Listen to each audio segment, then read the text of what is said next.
Hi everybody, thank you for watching. So my name is Adam Claxton. I am an AML survivor.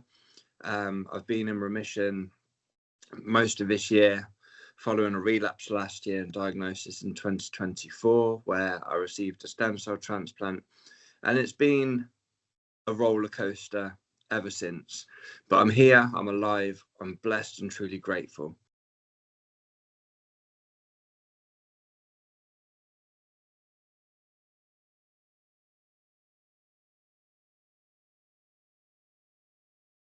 So I think the main thing is that people look at you funny, and what you can't see blood when people are diagnosed with cancer. Sometimes you see it, or you see massive change within a person because of what they're going through. And for me, AML isn't always visible. And I think having gone through it, and even like the expression of like living with cancer, I reverse that and say cancer lives with me. And it's one of those things where people do look at you strangely because they kind of want to see what's happened, where is it. And it's those scars that kind of you walk with mentally that never really go away. And so yeah, that kind of stands out the most for me now is people can't always see it, and they don't always understand. And then the ones that try to understand aren't really prepared for the answers that you might come back with. And so they kind of say like, how are you? And I think what I've learned since like being in remission after relapse, etc., and finding my identity again is we have this like blanket or a Captain America shield where we protect ourselves and we just say, I'm okay, thanks. Because people aren't ready to take on board the emotion, the strain, the stress, the sadness, the heartache, the all of those things. So yeah, it's a real eye opener because I see the world completely different now to what I did before. But people kind of look at you and try and see if you're completely different as well.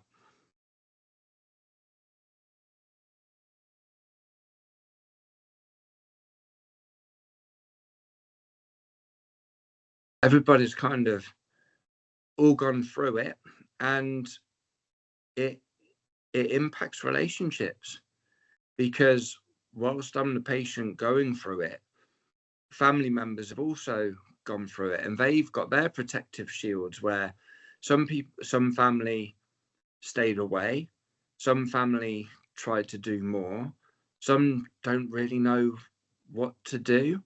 And it's hard because I have to appreciate and recognize that not everybody is me, not everybody handles things in a way that somebody else might. And I think like some friends disappeared, some strangers became your best friend, and then after treatment and they all go, oh, he's out of hospital, he's good now. You kind of get left alone, and sometimes you go, actually, it's not all good yet. It's not all good. And that, unless you've been through it or near it or around it, even with my wife, like we went through a cancer journey together, but my perspective of it is completely different to hers because I was the patient in hospital, but she was the one that was at home trying to maintain like the kids' well-being, her well-being, being with me. And it just like I said this morning, it takes a village, and it really does impact everybody in that village just for one person. And I think one thing that we do as survivors is try and go back to being who we were. But the beauty is not about who we were, it's about who we're becoming now. And it's like an appreciation where I'm not as strong as what I used to be, but it doesn't mean that I don't love myself. I've just had to find ways to love this new version of me.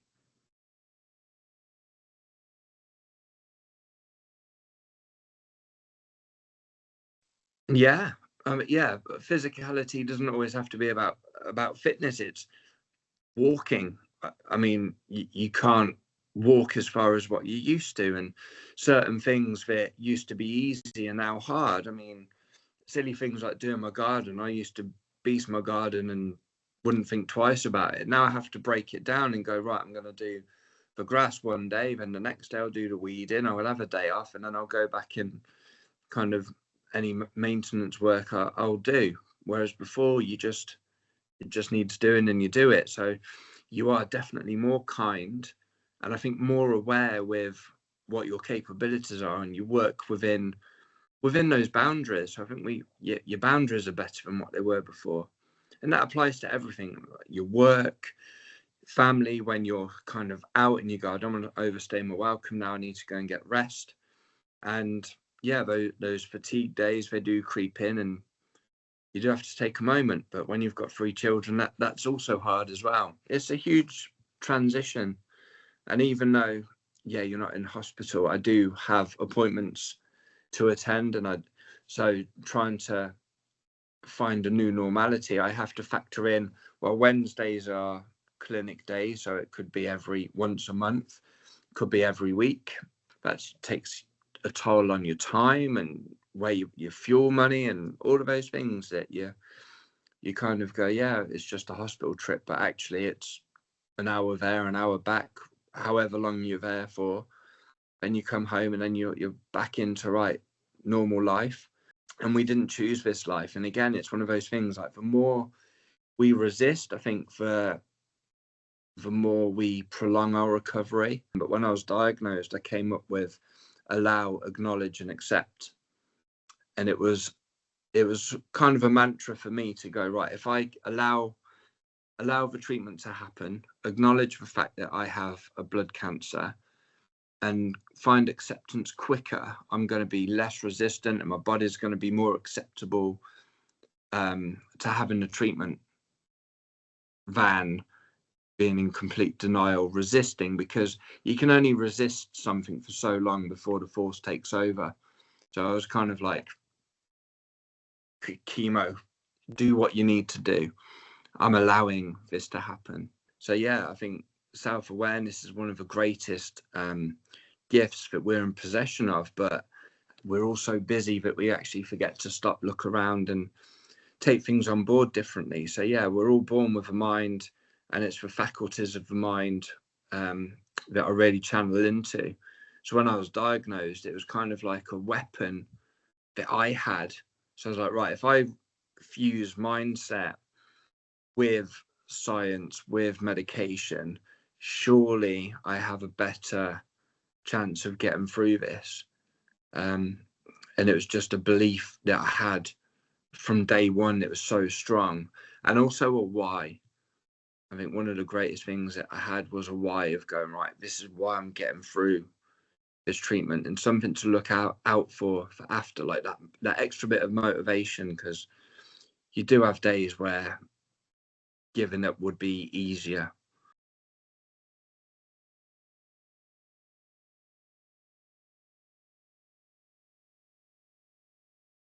But it's been tough. I mean, my business literally closed when I was diagnosed. It stopped because it had to. It's hard because financially, still got 3 children at home.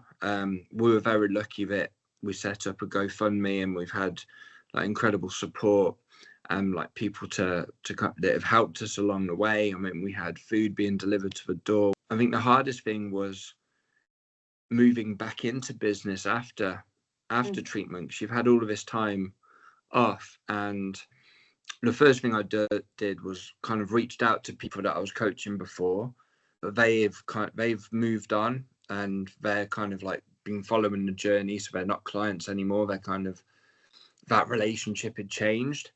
And it's one of these sort of bump in the roads where you go, no one wants me anymore. And like I said, it wasn't about going back to who I was. It was about what was I becoming now. And one thing that I kind of focused on was, after stem cell transplant, you hit the 100 days. Around about the 100 days, you have another bone marrow biopsy to find out remission status, disease status. And you have this massive shift in identity where you're feeling stronger, you're recovered from transplant, you're about to go back into the world, and you go, who am I? What am I? And that happened to me with all the skills and knowledge that I have. I found myself had this little dip. And whilst I was in that dip, I thought, well, if I'm in this dip, and I've got the tools to get out of it. What about somebody who doesn't know what to do, who doesn't know how to find themselves when they're lost? So I started putting some posts out around identity rediscovery, finding purpose after transplant, and I started helping people that have been in that place. I mean, I was given 2 weeks to live last summer. I got quite close to not being here, and that's given me like an experience and an edge that not everybody can say that they've been to and through. So yeah, when you kind of get that close, how you come back is completely different. I was stripped back empty and coming back up stronger, and I want to take those people with me that want to move forward and live, not just be in survival mode all the time. So like from survive to thrive, because we're all worthy of it. And a clinic day, like I said, for us, just it's a day where not much else gets done, because you've got an appointment. We kind of drop the kids off at school, go to clinic, and then some days we literally get back and you can't work in those days. When you're ill, those days are hard, they're long, they're tiring. But if you had to do that 3 or 4 days yourself and you were feeling like 100%, you would still be tired of the journey that you're doing. And even the waiting rooms, they're not the most pleasant places to be, because you are amongst the sadness, the illness, everybody kind of looks down, and a lot of poorly people. And it's a real kind of have like a hangover the day after, just like that emotional toll that the energy that you've been in and around.